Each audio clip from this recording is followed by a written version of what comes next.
Hey, what's going on, everybody? This is Jeff with Bear River Blogger, and today we are out on Antelope Island doing a little bird watching. What you're looking at right now is, I believe it's a willet sitting on some greasewood, which is kind of a sagebrushy looking plant. I've been driving around Antelope Island here today for, since about 7:30, and it's almost noon right now. And the bird watching and photography has been nothing short of spectacular. I'll put a link in the description below of some of the for on my website for some of the photos I've taken out here today.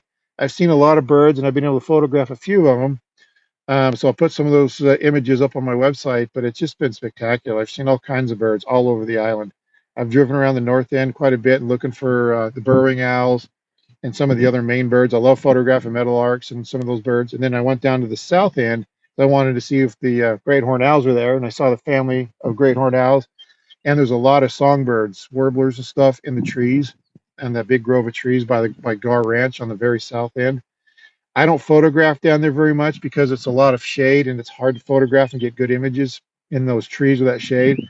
But if you come just want to go bird watching down by Gar Ranch, you'll see the most variety and probably the most birds. But on the north end, if you like to do photography, that's where I like to do the photography at, is on the north end. And the south end, if I just want to go look at birds, I usually go down the Gar Ranch and wander around the grove of, I think they're cottonwoods, the grove of trees down there.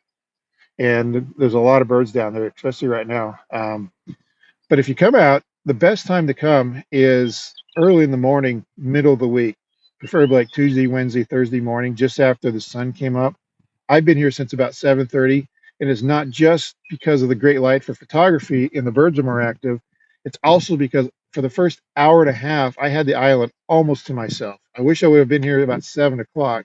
Got a little bit extra time out here on myself, but I was driving around the island with no other cars, no other vehicles, and it was just so much easier to stop and look at a bird and photograph a bird when there's very few people here. So if you want to do some really good bird watching, bird photography, come in the middle of the week and come as early as you can, just as the sun's coming over the mountain, and there'll be a lot less people here. So, but it's a great place to come. There's been bison, there's been antelope. It's a great place if you want to hike. There's a lot of hiking trails out here, and I'll put a description in the below about even the hiking trails out here. But I love it. There's a $15 interest fee, I think, to come because it's a Utah State Park. But I buy the annual state park pass, so I can come anytime I want, and it's worth it. I think the annual pass is like $150, and it goes for all the state parks, but it's worth it. So if you only come once or twice, the day pass is probably the best. But if you're like me, you come all the time, the annual pass is by far the best deal. But anyway, either way, if you haven't come, it's worth coming. I love it out here. Check the description in below for the links of my website. And if you like these little updates, feel free to subscribe to our channel, and you can go to our website. We've got links to Instagram and Facebook on there you can follow. And subscribe and follow us at bearriverblogger.com. And we will catch you on the next video update.